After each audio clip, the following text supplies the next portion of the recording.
ជំរាបសួរបងប្អូនទាំងអស់គ្នាសូមស្វាគមន៍មកកាន់ Channel អង្គរ Pencil ថ្ងៃនេះខ្ញុំនឹងនាំបងប្អូនមកផាត់ពណ៌LABUBU បងប្អូនក៏អាចសាកផាត់ពណ៌ជាមួយខ្ញុំបានដែរ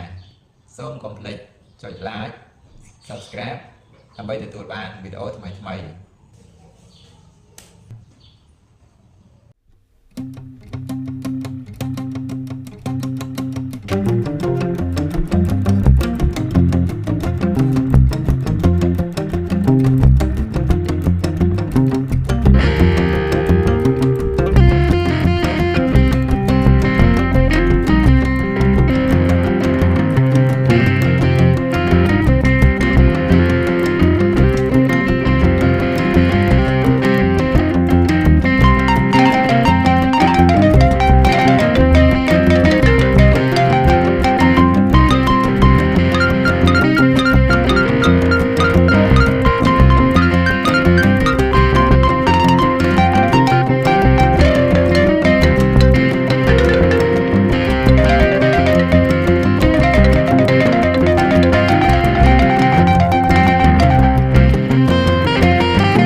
នៃការផាត់ពណ៌របស់យើងថ្ងៃនេះ